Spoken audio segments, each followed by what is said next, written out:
Arkadaşlar merhaba, kanalıma hoş geldiniz. Bugün sizlerle birlikte SolidWorks seri başlanan için pratik çizimler yapmaya devam edeceğiz. Hemen parçamızı gösterelim. Çizeceğimiz parça bugün bu. Zorlu gibi de gözükse aslında hiçbir zorluğu yok arkadaşlar, bundan emin olabilirsiniz. Çizim sayfama giriyorum. Yeni bir parça dedim. Şimdi o arkada açılırken ben bunu nereden çizsem mantıklı olur diye bakıyorum. İlk başta bu alt tabanı oluşturalım. Ardından sonra şurayı çizer. Birinci aşama, ikinci aşama, 3 aşamada biter diye düşünüyorum. Hemen 128'e 65'lik bir üst düzlemde dikdörtgenimi çiziyorum. Çizime geldim. Merkez dikdörtgenimi aldım. Şuradan 128 mm ölçüsünde 65 mm genişliğinde bir dikdörtgen çizdim. Radyüslere bakıyorum. Radyüsler 16'ymış. Radyüs komutumdan 16 mm çizdim. Şuralar arasında ister böyle yapar, ister köşe noktayı seçersiniz. 16 mm oluşturduk ve dairelerim var. Dairelerim çap kaçlık? Dairelerim de çap 16'lık. Hemen aynı merkezde olduğu için çap 16'yı çiziyorum buraya. Şimdi bunları buraya aynalayalım. Şöyle merkez çizgisine attım. Aynalama komutuna geldim. Bu objemi bunun etrafında aynala. Tamam. Bir daha gir. Bu objelerimi X düzleminde aynala. Bu da tamam. Unsurlar, katı oluşturma. Kaç milimetre katı oluşturmam gerekiyormuş? Bakıyorum 12 milimetre katı benim için ideal olarak gözüküyor. 12 milimetre katımı oluşturdum, onayladım ve parçamın ilk aşamasını, ana iskeletini oluşturmuş oldum. Şimdi üst tarafını oluşturmak gerekirse çap 60, iç çizikte çap 20. Birinci, ikinci, 3 tane dairem var. Güzel, tamam. Nereden başlayabiliriz buna? Şimdi en içten başlayalım. Yukarıya doğru gelelim diye düşünüyorum. Doğru mu yapmış oluruz? Şuradaki çap 30. Şu nasıl olmuş? Şurası çap 30, şurası çap 20. Çap 30'un derinliği 10 mm. En küçük olan kaç? İç direk 20. 20 mm'yi buraya çizelim, çap 20'ye. Buraya dik bak. Çizime gir. Direkt bu parçam ortada zaten. Çap 20. Oluşturdum. Yeniden çizimime bakıyorum. Şu an patlak mı değil mi onu bilmiyorum. Ben patlak varsayıyorum. Teknik resimde belirtilmemiş. Ekstrisini öyle kes. Tümünden keselim. Tamam. Şimdi bir daha çizim açtım. Bu düzleme. Buradaki çap 30. Objeyi dönüştür komutundan şu çizgimi dönüştürdüm. Unsurlar bölümünden katı oluşturmaya geldim. Kaç milimetre katı? 46 milimetre katı oluşturuyorum. Daha sonra kesme işlemlerini yapacağım. 46 milimetre katımı oluşturdum. Ardından dik baktım. Bir daha çizim açtım. Bir de bunun dışında çap 60'ım vardı benim. Çap 60. Bunu da katı oluştur. Kaç milimetre? 46 milimetre katı oluştur ama sağ tık yaptım. Çizimi düzenledim.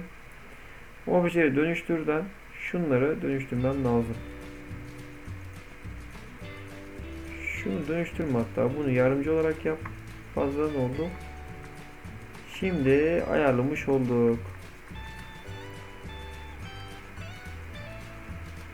Şurada çap 30'um vardı ama burada nasıl oldu? Nereden birleşmiş oldu? Evet, çap 30'um burada duruyor. Güzel, tamam. Sıkıntı yok. İstediğim hale büründü. Dışarısını oluşturduk. Şimdi şuraya çap 30 yapacağız. Çap 30'umuzu kesmemiz lazım, yani öyle söyleyeyim size. Şuraya bir daha çap 30 çiziyorum. Bu düzlemde perspektif olarak çizdim. Ve ben bunu keseceğim. Kaç milimetre keseceğim diye bakıyorum. 30'un derinliği 10 milimetre. 10 milimetre kes. Onayla. Bakın çap 20'de otomatik olarak oluşmuş oldu diye düşünüyorum, bir yanlışlık olmadıysa. Evet, çap 20'de boydan boya oluşmuş oldu. Ha, ama burada 12'lik varmış. Onu görmedik. Şuradaki kısım 12 milimetreymiş. Alttaki çap ölçüsü kaç? 30 milimetre. 30 o mu oluyor acaba? O zaman şöyle yapalım. Nasıl yapalım? Şuraya bir daha çizim oluşturalım. Dik baktım. Çizimi açtım. Şuraya ben çap 45 yapmak istiyorum. Çap 45. Objeyi dönüştür. Şunu da dönüştür. Ekstrüsyon kes. Yönü değiştirerek kes. 46 milimdi bu sanırım. 46 eksi 12 34 milimetre kesme işlemi yap.